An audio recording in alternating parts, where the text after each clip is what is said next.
Hello everyone, once again welcome to my YouTube channel. It's Reviving Destinies. Here we revive destinies. So today I'm going to talk about why black people are poor around the world. That's what I'm going to talk about. So we're going to run away from the fact that black people, wherever you go, in America, here in Africa, in Asia, in South America, they are very poor. Even in Europe, they are very, very poor. Remember, in other continents except Africa, they went through migration. In America, most of them are those who were taken during slavery. So that's what I'm going to talk about now. So Africa is the richest continent in natural resources, in different minerals. We have almost everything, but it's the poorest when it comes to the financial wealth. So what causes this poverty? The poverty of it does not only cause by one thing which you can just address and talk about. It caused by lots of things, lots of different issues. There are those who say the poverty of it is caused by the greediness and bad leaders which we have, which is one of the things which contribute to the poverty. It's not only one thing, because we have countries or in Africa, there have been times where we had good African presidents, African leaders, but still it was poor. Still, such countries remain poor. But now I'm just going to list some number of things which makes it to be poor. So the first thing is the historical injustice. So historical injustice means the slavery, the slavery times. So remember, the purpose of enslaving black people was to provide free labor.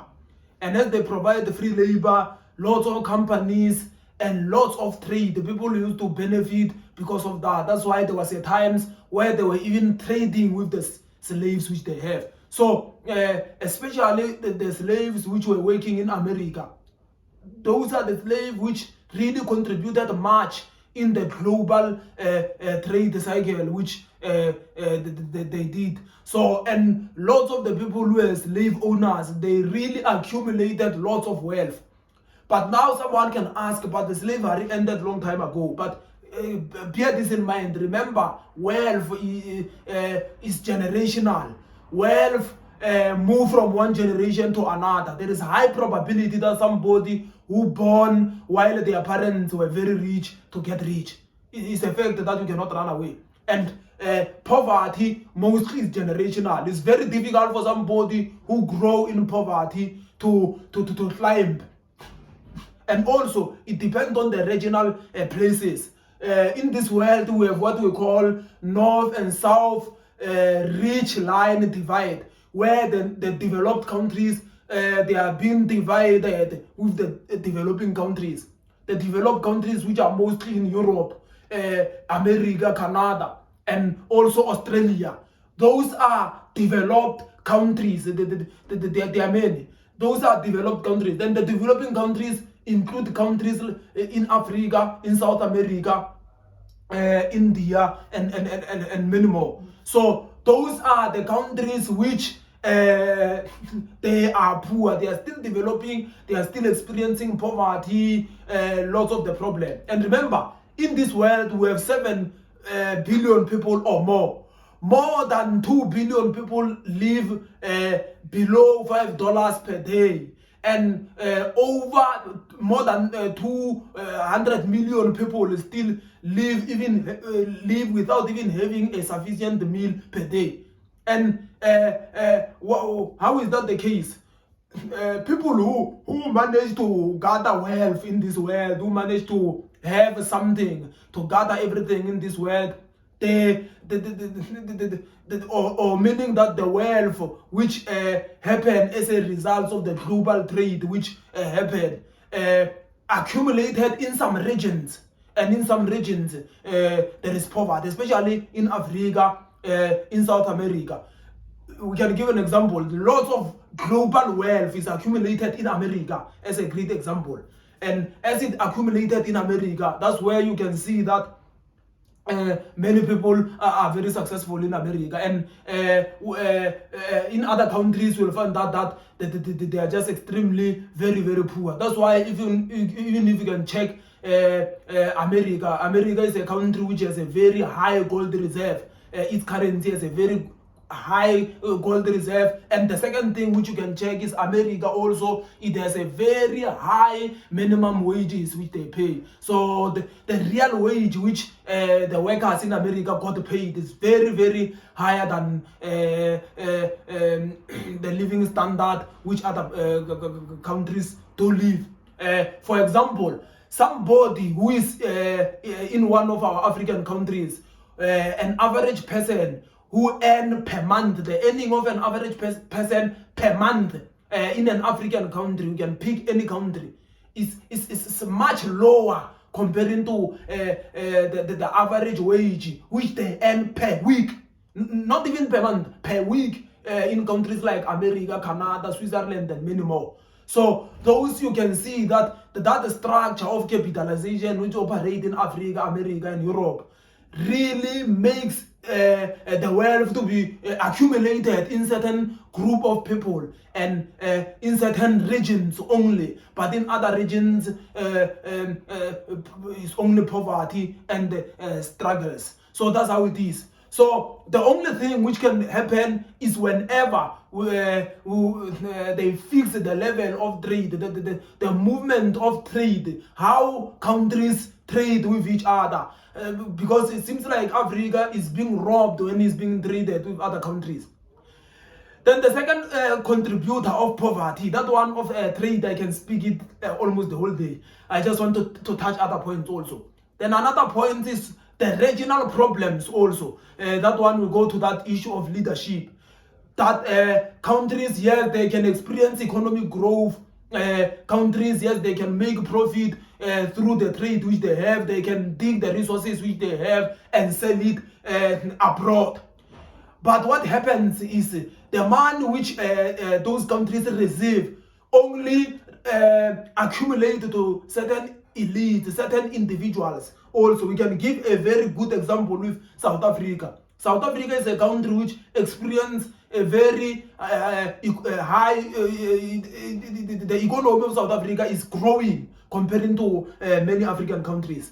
But whenever you look at South Africa, is only few of people are rich in South Africa. That's why 1% of South African population control 55% of the wealth of South Africa.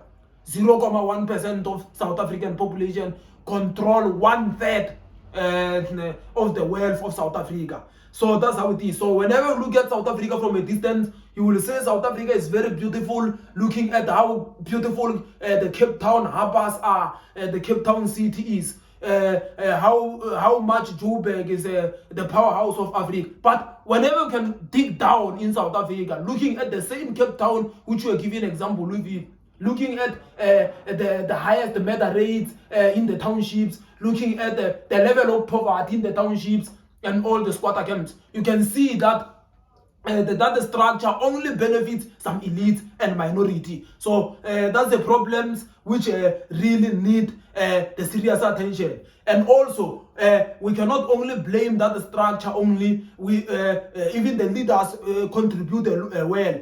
Companies which makes lots of profit, they do charge them tax, they do pay taxes so that the government can uplift the South African people who are in poverty. But how are those taxes end up? They end up in the pockets of people who are in power.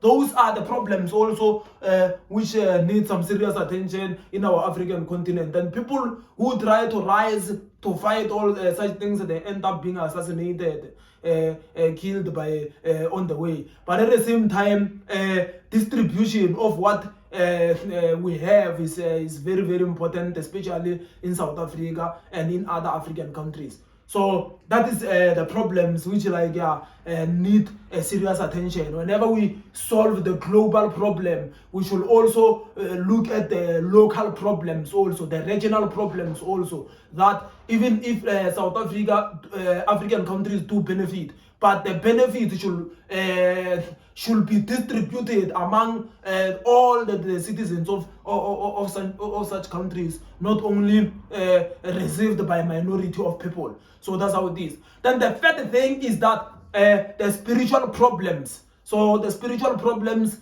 there are certain beliefs which they are the stumbling blocks to the success of the people. So that's how it is. Not only spiritual beliefs, I can say spiritual belief, social beliefs, and all such factors.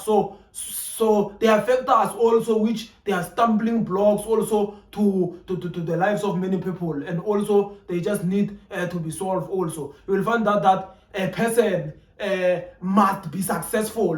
A person has to be successful, but there are certain things which he has to practice. They have to abandon jobs which good jobs which they have to work and go and focus on such beliefs. I cannot go deep with that because it's a bit personal, but also those are the factors also which contribute which contribute negatively to the side of like the citizens who are in such places. So as South Africans, we or as Africans or as black people everywhere we are, we really need serious unity, collaboration, and fighting against poverty, which is our major problem. And also we know that there are black people who are in America, which remember in America, those people, they've been disadvantaged since a long time ago because they were taken as slaves, and whenever they go there. But then when slavery was finished, there was never a time